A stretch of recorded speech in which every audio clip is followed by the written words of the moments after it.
नमस्कार दर्शकों, दूरदर्शन के विशेष कार्यक्रम में हम आपका स्वागत करते हैं। साथियों, किसी भी शहर की स्वच्छता यदि बरकरार रहती है तो उसके पीछे पीछे उस शहर का सौंदर्य भी आगे आता है और उस शहर की स्वच्छता और सुंदरता के हिसाब से लोग उस शहर को जानते हैं।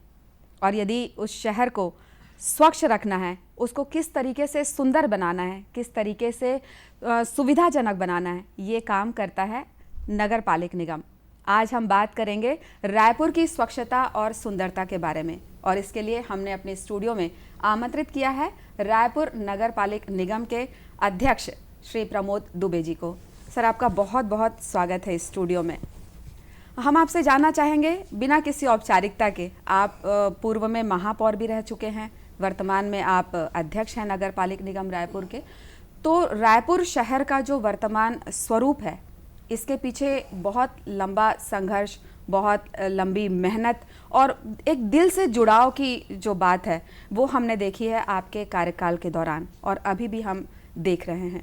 तो रायपुर का जो वर्तमान स्वरूप है उसे इस रूप में लाने में कितनी मेहनत आपने की है?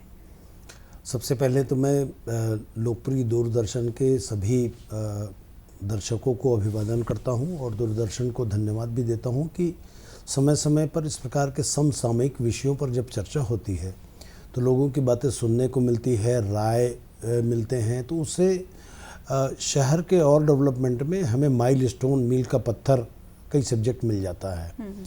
उसी प्रकार से रायपुर शहर को जब मैं महापौर रहा उस समय हम कैटेगरी को देखते थे तो 127वें नंबर पर रायपुर शहर की गिनती होती थी देश में।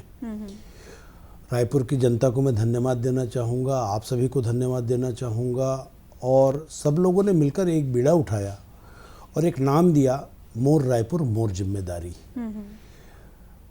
जब हमने इस अभियान की शुरुआत की तो लगता था कि शहर में ढेरों कचड़ों के ढेर को एक साथ कैसे ठीक किया जाएगा, लेकिन लोगों को हमने जागरूक करने का प्रयास किया। उसके बाद फिर सरोना के ट्रेंचिंग ग्राउंड हमारे लिए नेशनल ग्रीन ट्रिब्यूनल के द्वारा बहुत चैलेंजिंग काम था, जिसे हम अभी सकरी में बहुत बड़े वेस्ट मैनेजमेंट का हमने प्लांट भी बनाया, जो 100 करोड़ से ऊपर का प्लांट है, और जो 195 करोड़ की जो हमारी योजना रायपुर शहर में शुरू की, जिसमें से लगभग 490 गाड़ियाँ डोर टू डोर कलेक्शन, जिसमें गीला कचड़ा, सूखा कचड़ा, ये सब हम लोगों ने शुरू किया।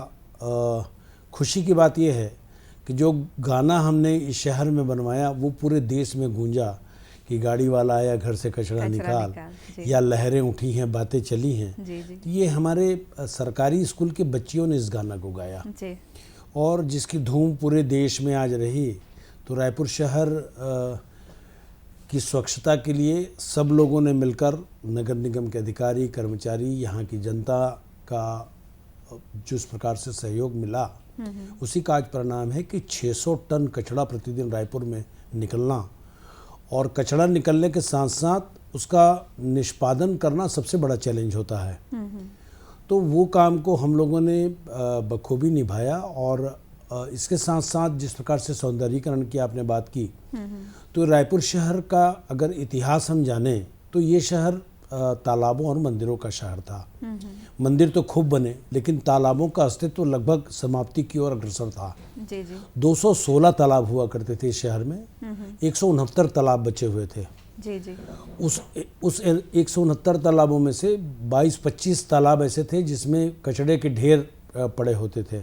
हमने पहले वहाँ से शुरुआत की, तेली बांधा तालाब से, उसके बाद कटोरा तालाब को बनाया, नरैया तालाब को बनाया। पुरातात्विक जितने हमारे तालाब के अस्तित्व थे उसको वापस ला करके उस तालाबों में जहाँ नाले का पानी आता था वहाँ हमने सीवरेज ट्रीटमेंट प्लांट लगा करके उस पानी को शुद्ध किया। तालाबों के सौंदर्यीकरण की बात कैसे जहन में आई? और जब हम मंदिरों की बात करते हैं, जब हम तालाबों की बात करते हैं, जब हम सड़कों की विकास की बात करते हैं, तो ऐसे दौर में अपने तालाबों का संरक्षण और उसके सौंदर्यीकरण की जो भावना है वो छत्तीसगढ़ में तो दिख ही रही है, खास करके रायपुर में बहुतायत से दिख रही है। इसके पीछे क्या भावना है? देखिए, हमारी जो पीढ़ी है या जो रायपुर शहर के पुराने लोग हैं, हमारे परिवार के लोग हैं, आपके परिवार के लोग हैं, ये हमें रात को जब कहानियाँ सुनाते थे तो उसमें रायपुर के इतिहास के बारे में बताते थे कि सुबह 6 बजे लगभग रायपुर शहर का सभी परिवार तालाबों में उस समय नहाया करता था। बिल्कुल।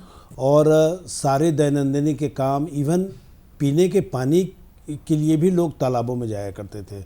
मुझे याद है हांडी तालाब से पानी लोग ले जाते थे अपने घर में। कंकाली तालाब के पानी से जो स्मॉल पॉक्स जिसको बोलते हैं उसके बड़े बड़े मरीज ठीक हो जाया करते थे। आज ऐसे भी वो है धारणा लोगों की। हर तालाबों के अपने महत्व है रायपुर शहर में। तो उन तालाबों के अस्तित्व के बारे में जब हम सुना करते थे और उसके अस्तित्व को समाप्त होते हम देख रहे थे अपनी आंखों से, तो आंखों से आंसू आ जाता था कि इसको हम कैसे बचाएं। एक मन में सबके भाव था, काम तो सब कोई करना चाहते थे, लेकिन शुरुआत कहाँ से करें। हमने लोगों से निवेदन किया, लोग आगे आए और उन्होंने ये तय कर लिया कि जिस तालाब की हम पूजा करते थे अब उसमें कचरा नहीं डालेंगे जी। तो ऐसे बहुत सारे लोग थे जिन्होंने भावनात्मक रूप से हमें सपोर्ट किया, बहुत सारे सजेशंस आए। तो आज ऐसा लगता है कि हमने 169 तालाबों को जीवित करने का जो बीड़ा उठाया था और लगभग 22 नए तालाब हम लोगों ने और बनाए, जिसमें पानी को संरक्षित करने के लिए प्राय सभी तालाबों में हम एसटीपी लगा रहे हैं, ताकि नाले का भी जो पानी आता है वो स्वच्छ होकर और शुद्ध होकर आए।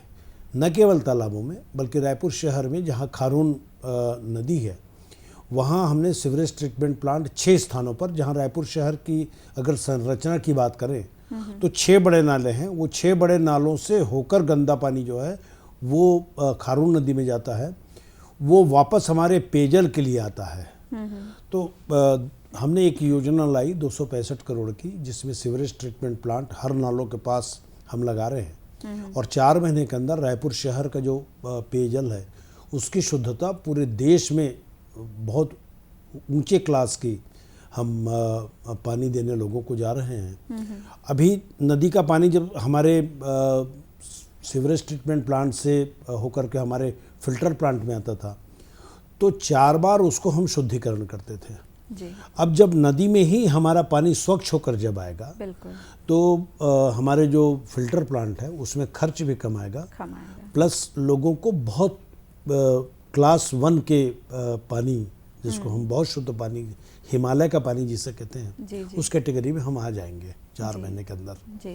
तो ऐसे बहुत सारे काम हुए हैं शहर में जो लोगों के दैनंदिनी के अलावा चैलेंजेस थे इस शहर के लिए। तालाबों की जब बात चल रही है तो मुझे याद आता है, हमने अपनी आंखों से देखा है, तेली बांधा तालाब है, विवेकानंद सरोवर जिसे हम बूढ़ा तालाब के नाम से जानते हैं, कटोरा तालाब है, नरैया तालाब है। इन सबको इतनी खूबसूरती से लोगों के सामने निखार करके प्रस्तुत किया गया है, जहां लोग जाना पसंद करते हैं। पहले वहाँ लोग देखना पसंद नहीं करते थे, लेकिन आज की जो स्थिति है वहाँ लोग शाम में एक बार या सुबह के समय जाना पसंद करते हैं। तो इसको इस मूर्त रूप में किस तरह से लाया गया? पंडित आचार्य श्री राम शर्मा जी ने कहा था कि हम सुधरेंगे, युग सुधरेगा। तो इसकी शुरुआत हम लोगों ने अपने यहाँ से की। एक छोटा सा उदाहरण मैं बता रहा हूँ अभी आपको कि हम लोग अभी पूरे नगर निगम के अधिकारी कर्मचारी साइकिल से जाते हैं। तो ये हमने उदाहरण प्रस्तुत किया कि आप भी अगर ये कर लें तो रायपुर शहर के जो प्रदूषण की स्थिति है जी। जो वर्ल्ड में अंडर 10 में था रायपुर शहर प्रदूषण की अगर बात करें तो इन सब चीज़ों को अध्ययन करने के बाद, बहुत सारे लोगों से मिलने के बाद खुशी की बात यह है कि रायपुर से जो पास आउट लोग हैं, जो स्कूलों में पढ़े हैं, वो बड़े बड़े वैज्ञानिक हैं। हम लोगों ने उनसे सलाह नहीं ली। हम लोग कुछ अफसरों तक के अपनी योजनाओं को रखे और वही अफसर उन योजनाओं को धरातल में नहीं ला पाए, लेकिन जो हमारे रायपुर से जो पास आउट लोग थे जी। उन लोगों ने इसमें काफ़ी मदद की। शम्स परवेज़ हैं जो हमारी यूनिवर्सिटी में, रविशंकर यूनिवर्सिटी में टॉपर हैं, जिसमें न केवल भारत के लोग बल्कि विदेशों के लोग उनसे सलाह मांगते हैं जी। पर्यावरण की दिशा में कि हमें क्या काम करना चाहिए जी। तो वो रत्न हमारे रायपुर शहर में अलग अलग विधा में बहुत सारे लोग हैं जिनसे हम लोगों ने मदद ली। और बहुत सारे लोग हमारे सहपाठी रहे स्कूल में, कॉलेज में, वो बहुत बड़े बड़े संस्थान में पहुंच चुके हैं। तो उनसे भी उनको प्यार है रायपुर शहर से, तो उन लोगों ने भी बहुत अच्छे अच्छे सलाह दिए। उन सब के कारण आज पूरे देश में रायपुर शहर 7वें नंबर पर हमारे खूबसूरती के शहरों में हमारे रायपुर शहर का नाम है। प्रदूषण मुक्त शहर का जो बीड़ा हम लोगों ने उठाया उसमें भी काफ़ी सफल हुए। तो चारों तरफ हम लोगों ने काम किया। एक केवल तालाब या स्वच्छता या गार्बेज के निष्पादन ये नहीं, मैनेजमेंट जी वेस्ट मैनेजमेंट। इसके अलावा भी हम लोगों ने बहुत सारे ऐसे काम किए, जैसे गार्डन हुए तो उसमें ओपन जिम लगाना, तो लोग उसको फिटनेस सेंटर के रूप में हम लोगों ने डेवलप कर दिया। बहुत सी ऐसी सौगातें हैं। आपसे बात करते हुए मुझे याद आ रहा है, ऑक्सीजोन का निर्माण हुआ है, स्विमिंग पूल का निर्माण हुआ है, सेंट्रल लाइब्रेरी का निर्माण हुआ है, अंतर्राज्यीय बस स्टैंड का निर्माण हुआ है। तो इनके बारे में कुछ आप हमें बताइए। देखिए, जब हमें अपने तिरंगा के ऊपर गर्व होता है, पूरे देश का सबसे ऊंचा झंडा रायपुर शहर में लगा है, जो 82 मीटर का है जी। तो जब लोग वहाँ से गुजरते हैं तो हमें अपने देश के बारे में गर्व होता था। वहाँ से हमने शुरुआत की। उसके बाद पूरा रायपुर शहर का जो रेडियस है वो 215 वर्ग किलोमीटर के क्षेत्र में फैला हुआ है। हमने एक पूरी कार्य योजना तैयार की कि हमारे शहर के लिए वर्तमान में 3 बाजार हैं, तो इसको डिसेंट्रलाइज करके 10 बाजार हमें बनाना है, ताकि वहाँ के जो दूर के लोग हैं वो सबको गोल बाजार आने की आवश्यकता ना पड़े, वहीं हम डेवलप करें। इस प्रकार से हमने अलग अलग क्षेत्रों में कार्य योजना बनाई। उद्यानों के लिए कार्य योजना बनाई। अमृत योजना के माध्यम से हमने 22 नए उद्यान हम लोगों ने बनाए। जो हमारे छोटे छोटे कॉलोनी में की जो जगह थी उसको हमने ऑक्सीजोन के रूप में डेवलप किया। मल्टी लेवल पार्किंग हम लोगों ने शहर के बीच में बनाई।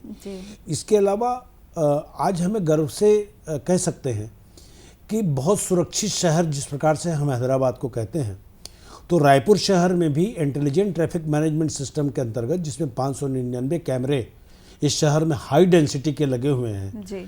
तो उस कैमरे से बड़े बड़े अपराधी जो हैं वो यहाँ आ नहीं सकते।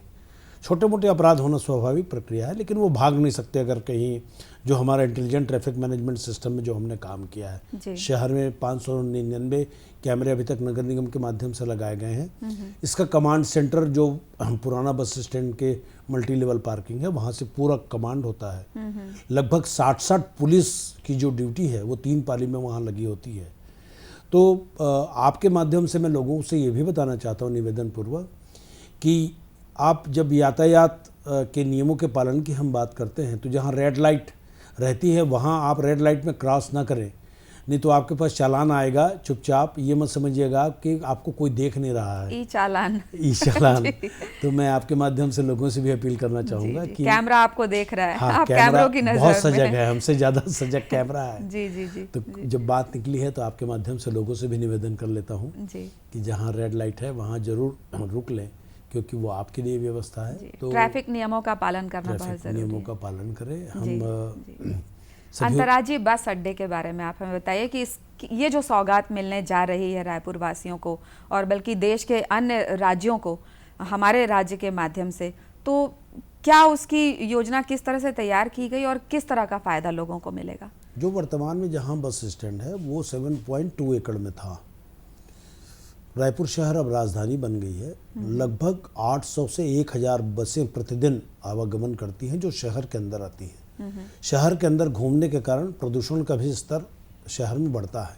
उसको दृष्टिगत रखते हुए हमने आउटर में भाठा गांव के पास, ताकि सभी बसें रिंग रोड से कनेक्टेड हो जाएं, इस कार्य योजना को लेकर हमने 50 करोड़ के बस स्टैंड बनाई हैं और उसमें सभी सुविधाएं हैं। जिस प्रकार से हम लोगों ने एक बड़ी सोच के साथ नालंदा लाइब्रेरी बनाई, जहां आज महज केवल 300 रुपया वहाँ की फीस है और 12 महीने की अगर बात करें तो 3600 रुपये में मात्र हमारे यहाँ IAS बन जाएंगे लोग, IPS बन जाएंगे लोग। जब हम स्वयं विश्वविद्यालय में पढ़ा करते थे उस समय एक लाइब्रेरी हुआ करती थी और बुक्स लगभग 1.5 घंटे में एक स्टूडेंट को मिलता था और उसमें पढ़ने का जो समय सीमा होती थी वो 40 मिनट होती थी, अपने आप बेल बच जाता था जी। तो उस दौर से हम लोगों ने गुजरा है। तो इसको कहीं ना कहीं ध्यान में रख करके कि आज के स्टूडेंट्स और आज की पढ़ाई इतनी महंगी हो चुकी है, उसको देख करके 24/7 हमने नालंदा लाइब्रेरी भी बनाई। इसके अलावा छोटी और लाइब्रेरियां हमने बनाई आनंद समाज। तकनीकी रूप से भी काफी समृद्ध किया गया, डिजिटल वे पे भी लोग पुस्तक पढ़ सकते हैं। छोटी छोटी और लाइब्रेरियां हमने डिसेंट्रलाइज करते हुए आनंद समाज लाइब्रेरी बनाई। डीडी नगर में हमने लाइब्रेरी बनाई, आनंद नगर में हम लोगों ने लाइब्रेरी बनाई। ये छोटी लाइब्रेरियां हैं, लेकिन वो बड़ी, ये जो एक सेंट्रल लाइब्रेरी है और नालंदा परिसर, ये दोनों की कैपेसिटी 3000 से ज़्यादा स्टूडेंट्स की है। तो आज इस बात की खुशी है कि माता पिता को बहुत ज़्यादा खर्च इस दिशा में नहीं करने पड़ते, और बहुत सारे घर ऐसे हैं जहां पढ़ने की जगह नहीं होती, तो वहां जाकर एक पूरी तरह से पढ़ाई का माहौल भी रायपुर नगर पालिक निगम दे रहा है युवाओं को आगे बढ़ने के लिए। बिल्कुल बिल्कुल। और इसके साथ साथ बहुत सारे हम लोगों ने ओपन जिम लगाए। एक रायपुर को हेल्थ फिटनेस सेंटर के रूप में हम लोगों ने डेवलप किया। तो मुझे ऐसा लगता है कि जिस प्रकार से हम लोगों ने सियान सदन की कल्पना करके गार्डनों में उनके लिए कैरम बोर्ड और न्यूज़पेपर्स भी की व्यवस्था की हमने, तो बुज़ुर्गों के लिए क्या करना चाहिए वो दृष्टिगत रख के हमने 3 योजनाओं पर कार्य किया। महिलाओं की सुरक्षा व्यवस्था को लेकर हमने ITMS के माध्यम से हम लोगों ने काम किया। बच्चों के खेलने के लिए हम लोगों ने गार्डन्स में और ओपन जिम की व्यवस्था भी सभी लोगों के लिए की। तो कुल मिलाकर एक शहर जिसमें क्या क्या आवश्यकताएं हैं ये हमने लोगों से पूछा, और हमने किसी प्रकार का थोपा नहीं। तो इसलिए आज रायपुर शहर जो है वो काफ़ी अच्छे शहरों की श्रेणी में है। जब हम एयरपोर्ट रोड को बना रहे थे नगर निगम की ओर से, तब ये भी चैलेंज वाली बात आई कि इतने सारे पेड़ कटेंगे, लेकिन आपकी आंखों के सामने आप देख रहे हैं कि पेड़ भी हमने बचाए, रोड को भी हमने 100 फीट के बनाए, सर्विस रोड 2 नए बनाए। आज किसी को एयरपोर्ट जाना है तो शहर से मैक्सिमम 15 मिनट से 20 मिनट में वो आसानी से उस रोड में जाकर के अपने प्लेन पकड़ सकता है। तो ये भी काम हम लोगों ने समय सीमा में किया। बाजारों के विकेंद्रीकरण के लिए हम लोगों ने काम किया। जवाहर बाजार जैसी बड़ी योजना। जवाहर बाजार बहुत मुश्किल काम था उसे व्यवस्थित करना, काफी सालों से एक ऐसा अव्यवस्थित स्वरूप था उसका। किस तरीके से उसे मूर्त रूप दिया गया? देखिए, आवश्यकता आविष्कार की जननी होती है, और अच्छी बात यह है कि रायपुर शहर के लोग कोऑपरेटिव नेचर के हैं। हमने व्यापारियों से निवेदन किया कि 1.5 साल भले आपके व्यापार के लिए तकलीफ़ें होंगी, लेकिन आने वाले 100 सालों के लिए अगर आपको व्यवस्थित जीवन जीना है, और 21वीं शताब्दी में जब हम डिजिटल युग की ओर बढ़ रहे हैं, तो शहर सुंदर हो, उसके साथ साथ दुकानें भी सुंदर हो। आपको याद होगा हमने वेंडिंग जोन बनाया, जो वेंडर्स के लिए जो ठेले होते हैं उनको भी हमने विशेष प्रकार का ठेला उनके लिए मंगाया। महज केवल 10,000 रुपया उनको देना है। उसके बाद जो सब्सिडी हमने दी वो 25% दी। तो तेली बांधा के क्षेत्र में आप देखिए पूरे हमने चौपाटी बनाई। मंजू ममता के पास नाइट चौपाटी हमने बनाई, जो 2 बजे 3 बजे रात तक के जो स्टूडेंट्स आते हैं ट्रेन में उनको भोजन नहीं मिलता था, तो आज 2 बजे रात तक के वहाँ फूड जंक्शन लगा होता है, काफी आसान हो चुका है जी। तो ऐसे वेंडिंग जोन भी हमने बनाया ताकि लोग आत्मनिर्भर बन सके, अपने पैरों पर खड़ा हो सके। और सबसे बड़ी बात यह है कि भय मुक्त व्यापार वो कर सकें। आज वो नगर निगम को 100 रुपया टैक्स पटाते हैं, लेकिन उन्मुक्त होकर अपना व्यापार कर रहे हैं, गरीब परिवार के लोग हैं। ऐसे 6 स्थानों को हमने डेवलप किया जी। 42 वेंडिंग जोन हमारे प्रस्ताव में है। अब बाकी जगहों पर भी हम यहाँ के महिलाओं के लिए लोन भी दे रहे हैं, हम उनको आत्मनिर्भर बनाने के लिए नगर निगम की ओर से। अभी नगर पालिक निगम की एक बहुत अच्छी योजना जिसका क्रियान्वयन हुआ है, महिलाओं के लिए पिंक टॉयलेट जो बनाए जा रहे हैं 4-5 रूम्स के, उसके बारे में कुछ बताइए, क्योंकि इसकी देशव्यापी चर्चा हो रही है और ख़ास करके महिला वर्ग जो है काफ़ी खुश है कि उन्हें इस तरह की सुविधा रायपुर में मिल रही है, और रायपुर के फिर बाद दूसरे ज़िलों में भी ये आपकी योजना जाएगी। तो इसके बारे में कुछ बताइए। कुछ अनुराधा दीदी, कुछ कड़े निर्णय लेने होते हैं। हमारे पास बाजार हैं, बाजार में कोई आदमी 1 इंच जगह नहीं छोड़ना चाहता। एक कहावत है चंदा सबको चाहिए और नेता ईमानदार चाहिए, दोनों एक दूसरे के पूरक चीज़ें हैं जी। लेकिन कठिनाई ज़रूर होती है, लेकिन हमने इन चीज़ों को महसूस किया कि महिलाएं जाती हैं बाज़ार में 3 घंटे 4 घंटे के लिए, कोई टॉयलेट नहीं होता, तो हमने एक सोच के साथ इसको पिंक टॉयलेट नाम दिया। और वहाँ पर हमने माताओं के दूध पिलाने के लिए, छोटे बच्चों के लिए भी फीडिंग सेंटर उस जगह पर हमने वहाँ रखा है ताकि वो 10 मिनट आराम से अपने बच्चों को दूध पिला ले। उस सेंटर के अंदर केवल महिलाएं दीदी भी रहेंगी और उनकी सुरक्षा के लिए भी वो रहेंगे। सफाई की व्यवस्था की भी जिम्मेदारी उन्हीं को दी गई है। और मैं धन्यवाद देना चाहूँगा कमर शारदा जी वचन दूध की जो वो हैं उनको, कि वो आगे आकर के उनके मेंटेनेंस के लिए उन्होंने एक कदम आगे बढ़कर कहा कि इसके मेंटेनेंस की जिम्मेदारी मुझे दे दीजिए। ऐसे कम लोग मिलते हैं। अगर मेरी बात सुनकर या आपने जिस प्रकार से बातें कही, तो जिस शहर में हम लोग रह कर के लाखों करोड़ों रुपए कमा रहे हैं, उस शहर के लिए अगर इस प्रकार की चीज़ों में अगर आगे आ जाएं, जन भागीदारी से यदि कुछ काम हो सके, तो मुझे ऐसा लगता है कि और इस शहर को गौरवान्वित करने के लिए और नई योजनाओं के लिए हम बहुत सारे काम कर सकते हैं। दिक्कत बस यही होती है कि हम बनाते हैं और उसके मेंटेनेंस करने के लिए लोग जो हैं वो थोड़ा सा सामने नहीं आ पाने के कारण सारी चीज़ों की जिम्मेदारी नगर निगम की हो जाती है। अब ये सोचिए आप कि 219 गार्डन हैं, 219 गार्डन में हम बड़े उद्यान की संख्या लगभग 50 है, जहाँ 10 से ज़्यादा कर्मचारी लगते हैं जी।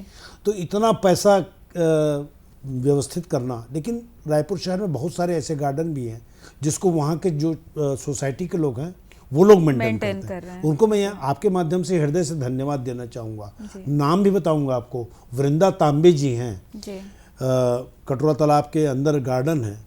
उस गार्डन को अगर आप देखेंगे इतना खूबसूरत उन्होंने रखा है, अपने घर से ज़्यादा सुंदर वो गार्डन को रखी है।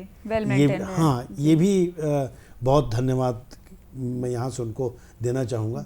ऐसे लोग हैं जो अपने घर के अलावा भी जो बाहर में जो लोग सार्वजनिक चीज़ों की कद्र इतनी ज़्यादा करते हैं, उनको बहुत से चौक चौराहे शहर में ऐसे हैं जिनके ऊपर कभी किसी का ध्यान नहीं गया, जिनकी वजह से ट्रैफिक जो हमारा सिस्टम था वो अनकंट्रोल्ड हो रहा था, जहां पर व्यवस्थाएं नहीं बन पा रही थी। ऐसे चौक चौराहों को चिन्हांकित करके नगर पालिक निगम द्वारा जो उनके सौंदर्यीकरण का काम किया गया है, उनके पास जो दुकानों का निर्माण किया गया है, लोगों को वहाँ पे व्यवस्थापित किया गया है, दुकानों के माध्यम से उनको रोजगार दिया गया है। तो इसके अंतर्गत कौन कौन से ऐसे चौक चौराहे हैं जिनका हाल ही में अभी सौंदर्यीकरण हुआ, नए तरीके से निर्माण हुआ, जीर्णोद्धार हुआ, उसके बारे में हम कुछ जानना चाहेंगे। लगभग 16 चौक की कंप्लीशन में है।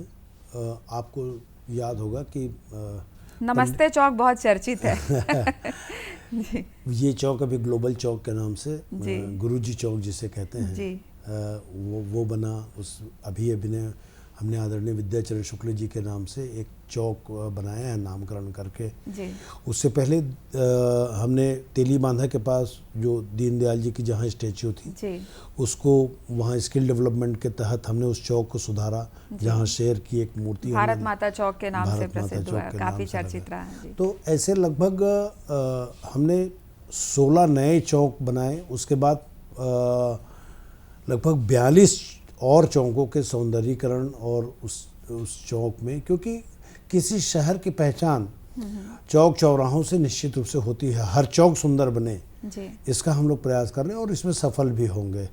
आपको याद होगा टाटीबंद में भी नया चौक का निर्माण किया जा रहा है। उससे पहले भी हमने जो हमारे सेना के एयरक्राफ्ट थे उसको लाकर हमने लगाया था। अच्छी तोपें हम लोगों ने लगाई हैं, टैंक रखा है हमारे नगर निगम के गार्डन के सामने में जी। तो ये भी नई नई चीज़ों की सोच के साथ हम लोगों ने रायपुर शहर को डेवलप करने का प्रयास किया। और मैं आपके माध्यम से लोगों से विनम्रता पूर्वक जरूर अपील करूंगा कि कम से कम नाली में कचरा न डालें।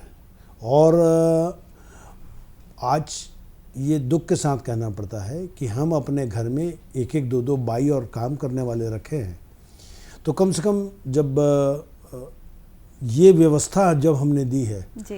तो ये कोशिश करें कि अपने बच्चों के माध्यम से, अगर आपके बच्चे हैं तो कचरा उनके माध्यम से वो गाड़ी में डलवाएं ताकि बच्चा भी जाने अगली पीढ़ी भी तैयार हो स्वच्छता के प्रति जागरूक होने के लिए। अब वो टाइमिंग नहीं होने के कारण बहुत सारी दिक्कतों का सामना भी हमको करना पड़ता है। कुछ कॉलोनी के लोग कहते हैं हम 9 बजे सोकर उठते हैं, गाड़ी आपकी 7 बजे आ जाती है प्रमोद जी, चलते चलते आपने एक बहुत अच्छा संदेश दिया है और संदेश के साथ आपने अपील भी की है कि यदि हमें किसी शहर को स्वच्छ रखना है, सुंदर बनाना है, तो हमें भावी पीढ़ी को भी तैयार करना चाहिए, जागरूक बनाना चाहिए।